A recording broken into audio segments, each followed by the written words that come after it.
Salut tout le monde. Alors du coup, on va faire les cordes, là, les petits bandeaux violets qui sont le long de notre bâton.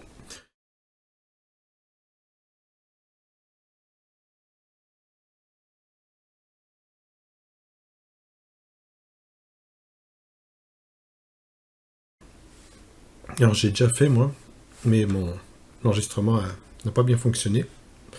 Donc pour pas le refaire, je vais vous expliquer comment on les fait. Donc sur votre bâton, qui est là, pour y voir plus clair, j'ai enlevé les lignes en cliquant sur ce petit bouton, c'est le wireframe, ce qu'ils appellent line, c'est le maillage. On y voit plus clair. En faisant un contrôle majuscule, on va sélectionner au lieu de Select Rectangle, on va prendre Slice Curve. On prend Slice Curve. Ça va nous gêner pour le moment, donc vous pouvez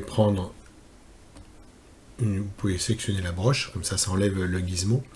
Donc avec contrôle majuscule, on a sélectionné le Slice Curve comme outil. On clique, on glisse. Pour rappel, on va faire des polygroupes à chaque fois qu'on va tracer un Slice Curve. Si vous commencez à glisser et que vous voulez un angle qui soit pas snappé de 5 en 5, vous relâchez Shift et là vous allez avoir un angle libre. Une fois que vous avez votre angle, si l'angle par exemple est bon, mais l'endroit où vous souhaitez la sectionner n'est pas exact, par exemple vous voulez plus bas ou plus haut, vous maintenez en plus espace appuyé et vous allez pouvoir manipuler votre slice de haut en bas. Voilà, un autosave, ça fait plaisir.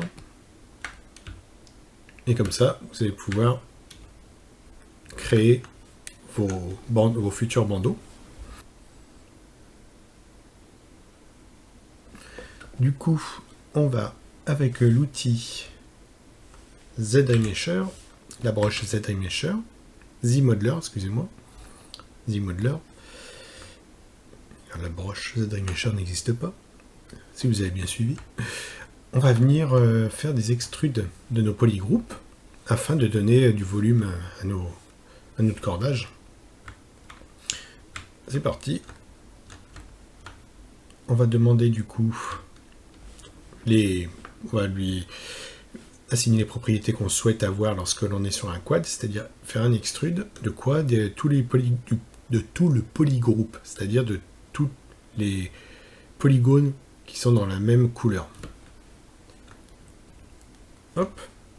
Et puis on va en profiter pour mettre, si on sélectionne par erreur une edge, on va lui dire ne fait rien, do nothing. Et si on sélectionne un point par erreur, do nothing. Ça évitera les misclics puis d'avoir des mèches un petit peu étranges qui apparaissent au fur et à mesure et qu'on n'aurait pas vu. Allez, c'est parti. On y va. Donc on clique, on reste cliqué et on tire.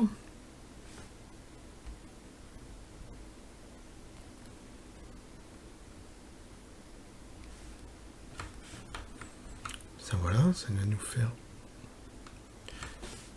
des bandages avec une différence d'épaisseur. Je regarde où j'en suis. Je pense que là c'est tout ça là, c'est ceci. Ouais, ok. Histoire que je n'extrude pas une partie de l'os qui n'est pas censé avoir de bandage. Alors n'allez pas trop, parce que je crois que ça. Oh si vous pouvez, pardon. J'aurais dit vous avez le droit.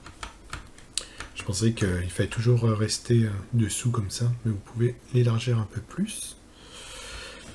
Là, il y aura un autre bandage qu'on fera avec un masque à la main, qui sera celui-ci.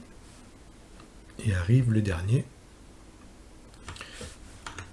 du milieu. Et là, en bas, on met ça, ok.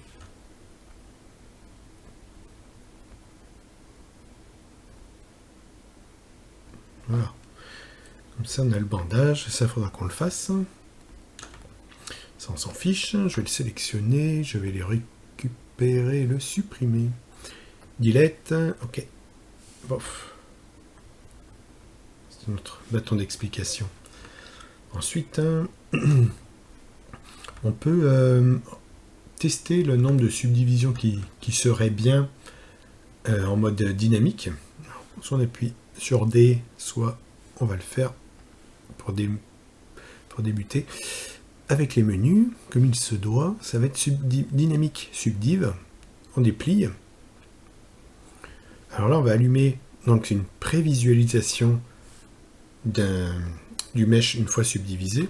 Je vais m'approcher pour que vous le voyez. Donc ça, c'est une prévisualisation. D'ailleurs, on voit, il n'a pas mis de subdivision et on peut le masquer. Donc là, on va le mettre. Et moi, je voulais l'activer pour voir et essayer les crises afin de pincer nos bandeaux. Donc, le crease, il est là. 45, donc c'est le seuil de tolérance d'angle à partir duquel les crises vont être appliquées. 45, c'est bien si on veut des angles droits. Combien de crises on souhaite? Alors ça, c'est le chiffre que vous allez régler. Ça, il correspond à quoi? Si vous mettez par exemple 2, c'est-à-dire qu'on pourra mettre 2 subdivisions. Les crises vont rester très, très pincées. Et lorsqu'on montrera les subdivisions à 3, ils vont commencer, là, ce qui aura été crisé, à commencer à prendre une subdivision, à s'adoucir, à se smousser. Donc on va regarder ça. Donc on met nos paramètres, on l'applique. OK. Et pour... Où c'est qu'on est? On est là. Le nombre de subdivisions, quand on est en mode dynamique, ça va être celui-ci. Donc le 2 correspond en fait quand on fait des CTRL-D à quand on fait 2 CTRL-D ici. Donc 2, ok, il reste dur, nos crises, parce que je suis en mode 2. Si je me mets à 3, on va voir qu'il commence à s'adoucir.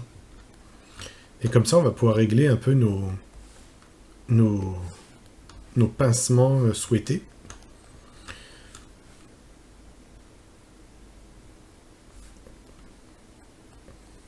Ok. 4, je pense, c'est pas mal avec un 2. Vous pouvez régler si vous souhaitez autrement. Ça me va bien, moi.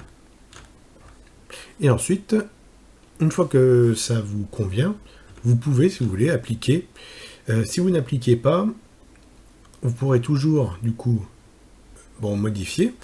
Mais si vous laissez en mode dynamique, ce qui peut arriver, c'est que lorsque vous allez, par exemple, vouloir faire un creux, vous avez oublié que vous êtes en mode dynamique, vous voulez commencer à sculpter un peu, et là, vous allez voir des choses apparaître un peu étranges comme ça. Vous allez, mais qu'est-ce qui se passe et tout, vous allez vous énerver. C'est qu'en fait, il n'aura pas le mode subdivision dynamique n'aura pas été appliqué. Donc en fait, c'est comme si, ok, merci, c'est comme si vous faisiez comme ça comme si vous balanciez du brush standard sur quelque chose qui n'a pas été subdivisé. Donc je reviens en arrière. On en était là avant mon essai pour vous montrer que ça marchait pas.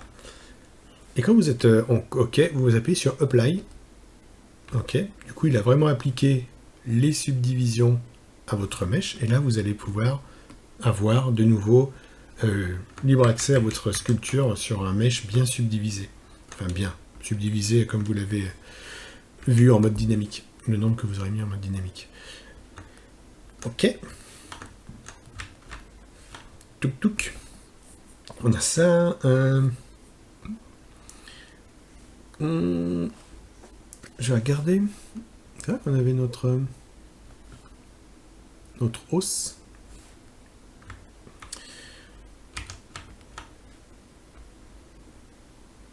Hausse du bas. Hausse du bas. On va le mettre là. On va le remonter un peu, que la jonction soit cachée par comme ici, par un petit bandage. Je prends l'outil Move, je vais ajuster la fin. Alors sachant que normalement ça part de là, c'est censé être légèrement moins gros quand même. Donc je rétrécis un peu. Là on voit qu'on est encore en mode Dynamesh. C'est quand même énorme chaud. On va donc le mettre légèrement plus petit avec l'outil de scale homothétique. Hop.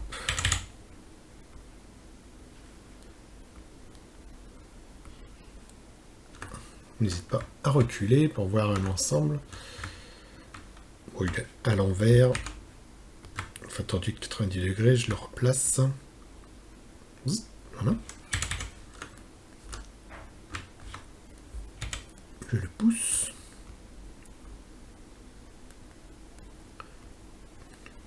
Ok. Et là, maintenant qu'on a bien la forme quand même générale qui correspond à ce qu'on souhaite, on va pouvoir le mettre en mode... à moins qu'il soit déjà en mode Dynamesh. Non. Si. Je pense pas. Je pense pas que ça soit du Dynamesh. Donc on va le mettre en mode Dynamesh. On va calculer... il est en mode Dynamesh, on va lui faire un Z remesher afin que tout son maillage soit recalculé en fonction de sa topologie. Vous allez voir la différence. Z remesher. Alors, 5000 c'est peut-être beaucoup. On va mettre 2008. Z remesher, on va regarder ce que ça donne. C'est déjà plus propre, c'est pas mal. Il fait un bon travail. J'appuie sur 9 pour faire un quick save. Hop là, comme ça, s'il plante, on n'a pas tout perdu. Et maintenant, je vais faire un CTRL D pour rajouter des subdivisions et ça me permet de le smoother. Je smooth avec majuscule appuyée. Comme ceci.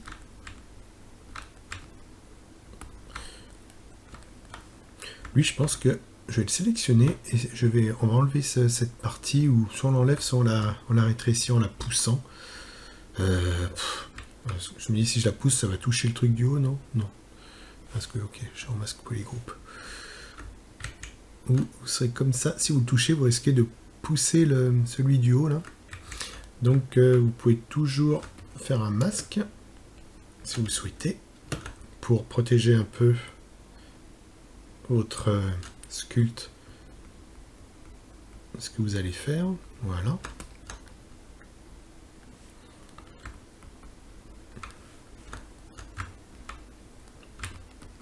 Je smooth.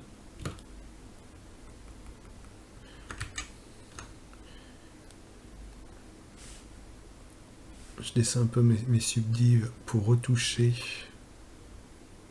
Après, c'est vrai que c'est pas parfait un bandage. Hein, mais... Le bandeau, je remonte mes subdives. Les subdives, vous les trouverez ici, vous. Dans géométrie. Comme ça. Ok. Je regardais un peu l'os, là, à quoi il ressemblait. Je pense que c'est pas trop mal.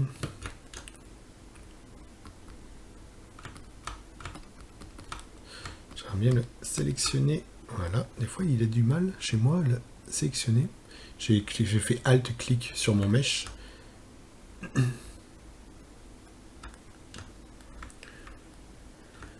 Ok, si je prends l'outil clé build-up, je vois qu'il a un petit creux là. On peut essayer de mettre un petit creux par-ci par-là. Avec Alt, vous creusez. Si vous appuyez pas sur Alt, ça rajoute de la matière. Pour mémoire.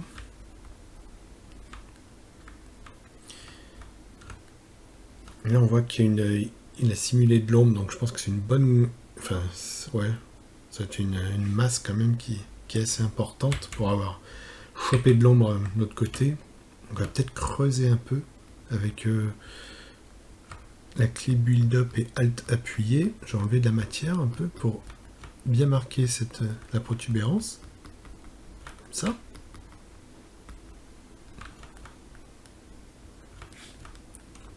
Un peu pareil ici.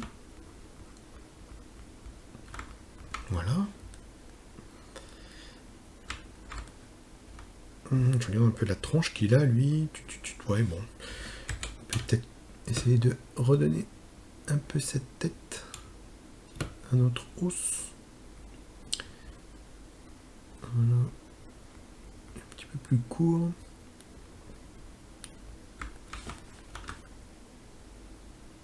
Ok.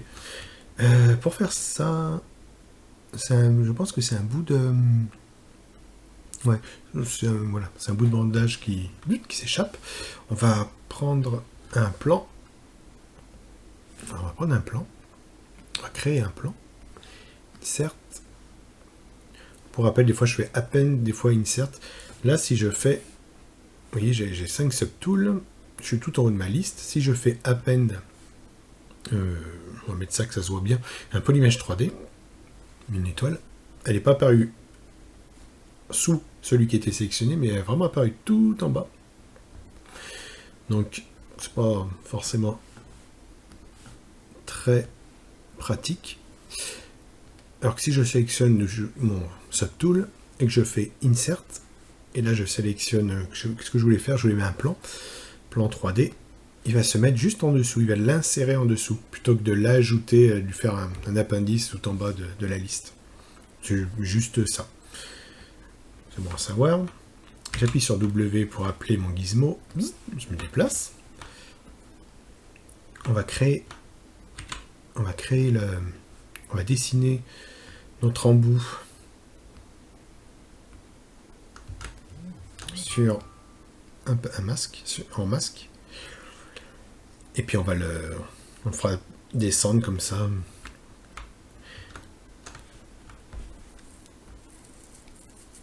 Je regarde la taille. Ah, il est quand même long. Hein. Je fais peut-être un peu petit. Voilà. Donc là, je sais que par défaut, il est peu subdivisé. Et que si je commence à faire un masque, un masque, il va pas être très beau. Donc je vais le subdiviser 5 fois. Ouais, c'est pas trop mal. Et je vais dessiner à peu près aussi épais que celui-ci. En appuyant bien sûr sur CTRL, le bout de mon mèche. Comme ça.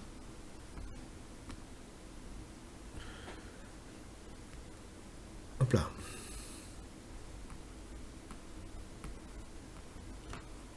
Avec CTRL et Alt en même temps, vous pouvez, pour rappel, couper, manger, croquer de votre masque un peu. Ça peut être utile. Là, j'appuie sur S pour choper ma taille de pinceau à la volée, sans avoir à remonter dans mes subtools, dans mes préférences là-haut. Ça ressemble un peu à ça. Hein. CTRL clic à l'extérieur, pour rappel, ça l'adoucit. Je fais un CTRL Z. Et CTRL Alt dans mon masque, ça vient enlever le smooth qui était autour. Donc ça m'intéresse bien. On va lui faire un extract. Extract de... Je mets toujours à 0 pour juste avoir un plan. J'appuie sur extract. Si vous tournez pour info, l'extract, le preview de l'extract s'en va. Donc je me mets 2-3 quarts pour que vous le voyez, mais vu qu'il est bord à bord, enfin plan sur plan, ça se verra pas trop. Voilà. Ce que vous pouvez voir surtout, c'est que vous savez que vous appuyez sur extract lorsqu'il va vous mettre des petits points comme ça, visuellement, c'est bizarre. Ça, c'est lorsqu'ils sont... Souvent, les logiciels 3D, lorsque vous avez deux plans l'un sur l'autre sur le même axe XY, soit ça frétille, soit ça fait des petits points comme ça. Donc, vous savez que vous l'avez extrait, vous mettez Accept. Ok, on passe en mode solo. J'enlève le masque en faisant CTRL, clic glisser dans le vide. Et là, je vais demander un Z-Remesher afin... Je ferme ça afin de calculer cette forme-là en plus jolie, avec des polygones mieux définis. Alors un Z-Remesher, par contre, pas trop grand. Hein. Assez faible en polygone pour un low poly, afin de pouvoir modifier comme je souhaite ma forme de base, mon blocking un peu, et après je viendrai le subdiviser. Je viendrai lui mettre de l'épaisseur et le subdiviser afin d'avoir mon mesh final. Alors si vous faites ça, c'est qu'il n'y a pas assez de polygones. Bon, plutôt que d'aller souder les deux points, je fais un CTRL Z. J'augmente un peu. Z-Remesher.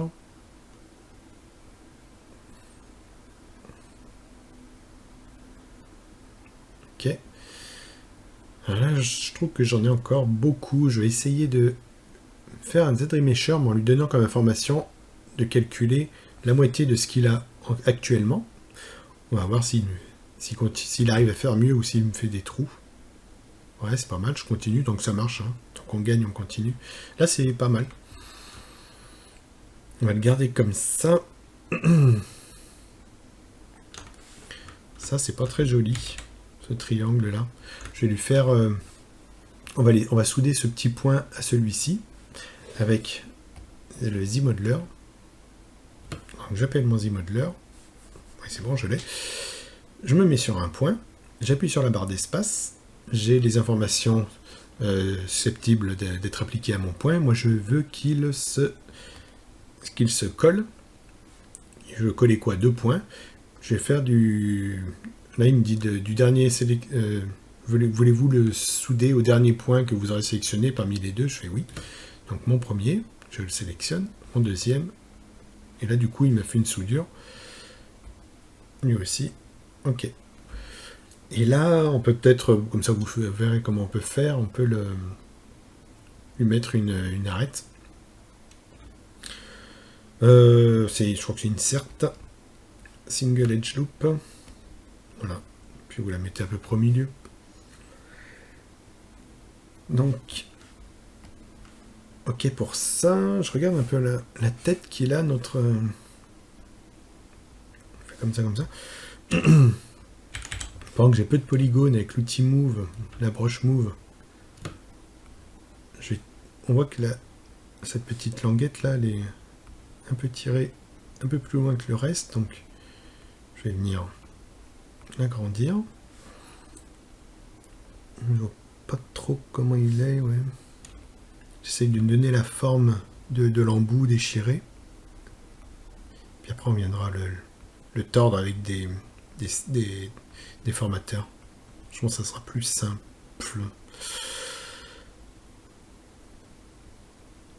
On peut essayer comme ça. Ok. Du coup, on va regarder ce que ça donne. Je vais sélectionner mon plan. Je vais l'enlever. Je remonte dans mes subtools. J'appuie sur Delete. Pour information, là il vous dit que ce n'est pas une opération que vous pouvez supprimer, que vous pouvez annuler. Donc faites très attention. Une petite sauvegarde avec 9. En appuyant sur le chiffre 9 chez moi. Qu'est-ce qu'il écrit quand même? Ouais, c'est bon, il écrit bien le 9. Et puis, comment on va le... On va le mettre avec... Alors déjà, on va le mettre dans le bon sens. Il est dans le bon sens. On va le positionner au bon endroit avec l'outil Gizmo. Si vous appuyez sur W et que vous ne voyez pas, appuyez sur F une fois ou deux et il va vous faire il va vous recentrer du gizmo jusqu'à votre mèche. Donc là vous voyez que notre gizmo est légèrement décalé. On va le recentrer en appuyant là-dessus. Hop là. Je le place par ici. J'ai l'impression qu'il... Ah non, il sort par dessous. Ok. C'est comme quelque chose qui va sortir par dessous. Et là, eh ben, quel va être le moyen le plus simple? Déjà, il va être un peu tordu comme ça, je pense. Il va sortir un peu incliné.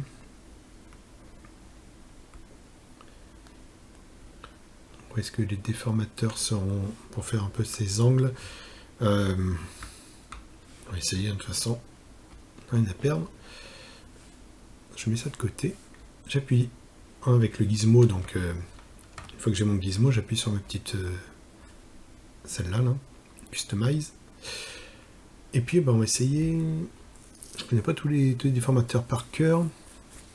Ben Curve. Donc, Pour rappel, le bend curve, il a 2 points par défaut. Quand vous en sélectionnez un, bzz, ça fait bouger votre mèche en fonction.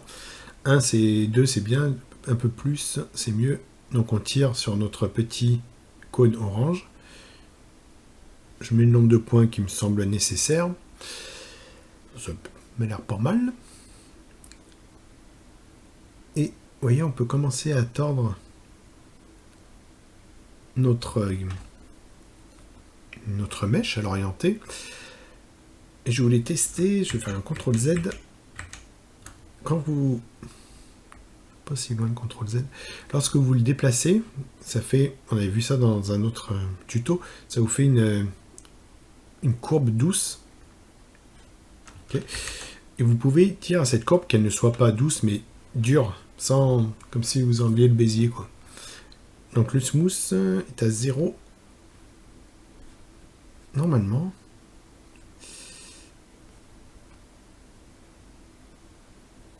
C'est pas le smooth, c'est smoothness. Si on le met à 0, vous voyez, il tire sans rendre... sans ajuster votre courbe en douceur. Il vous fait vraiment des lignes droites sans mettre la courbe. Bon, vous l'avez vu, vous avez compris visuellement au moins. Et puis, ben voilà, on va faire comme ça, comme ceci. Celle-ci, on va la tordre un peu comme cela. C'est vrai qu'elle part quand même bien bas. Par ici. Ok. On va commencer comme ça. J'accepte. Comme ça, ça me valide ma modification. Je vais avec l'outil, avec la broche Move, bouger un peu mes points pour qu'ils sortent de dessous. Donc, c'est bien de travailler avec peu de polygones au départ, comme ça on peut bouger et modifier notre mèche rapidement. Là, si vous avez une... Quand on travaille sur un plan comme ça, cette broche, par défaut, il nous cache le plan qui n'est pas dans les normales, ne pointe pas vers la caméra. On peut l'activer momentanément pour visualiser ce qu'on fait. Ça va être dans... c'est pas Visibility.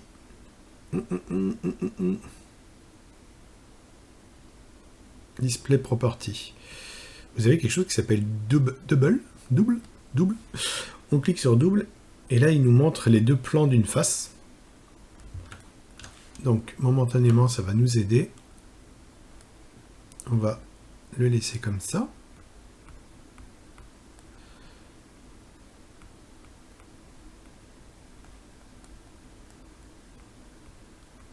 On va le placer, ça nous aide bien. Hop là, reviens là toi. Boum.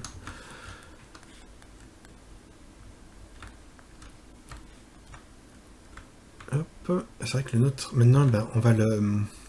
J'aimerais bien qu'il soit un peu plus baissé, qu'il tombe plus. Donc je vais essayer avec le bend curve. J'en mets que 2. Oula, que 2 j'ai dit. Ou 3. Ah oui, par contre, là je vais remettre le smoothness à 1. Comme ceci un peu. Oui.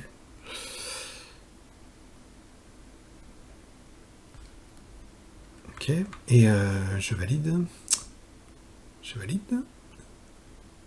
J'accepte. Et ensuite, on peut essayer un twist, un léger twist. Il va vriller votre... ça sert à faire vriller votre mèche.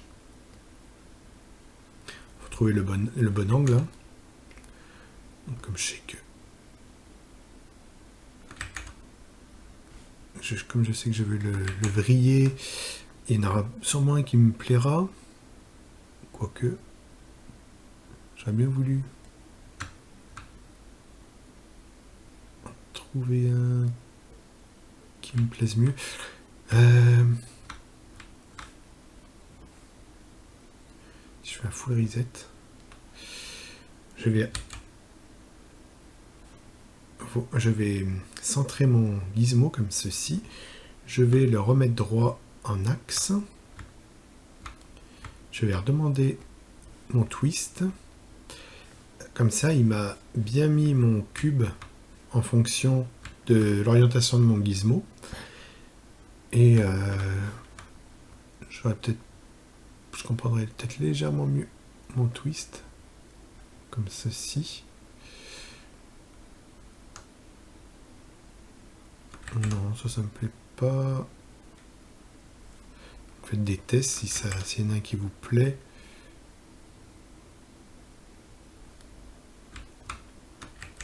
Je vais le laisser juste comme ça. Ok. Ça me convient. J'accepte. Et maintenant, on va, pour bien faire notre extrude, on va désactiver le double. Du coup, on revient en mode par défaut de ZBrush. Avec ma broche move, je vais remettre un petit peu ça en bas. Et on va extruder tout notre mesh. Le Z-Modeler, comme d'habitude, maintenant on commence à connaître. Je me mets sur un quad. J'appuie sur la barre d'espace pour accéder aux propriétés. Extrude, Polygroup All. Et là, vous voyez, moi, c'est de ce côté-là que j'aimerais extruder. Car je peux extruder de ce côté ou de ce côté. Si je le fais de ce côté, visuellement, je fais, ah oui, c'est ça qu'il faut faire, c'est plus joli. Mais moi, j'aimerais bien l'extruder de ce côté. De haut en bas. Mais on voit qu'il y a un problème d'ombre, comme si on creusait à l'envers. Donc, ça, c'est une histoire par rapport au normal. Là, quand on fait ça, en gros, il nous dit, là, ZBrush, attention, vous êtes en train de tirer les normales à l'envers. Donc, c'est pas grave. On est au courant, au moins, on le voit visuellement qu'il y a un problème. Et ce qu'on va faire, on va flipper les normales pour que notre mesh soit de nouveau correct. Alors, flip normal, ça va être, je pense, dans géométrie, parce qu'à force d'utiliser des raccourcis, pour les retrouver, après c'est plus difficile. Je pense que c'est géométrie, modify topologie, non? C'est quelque chose qui s'appelle flip.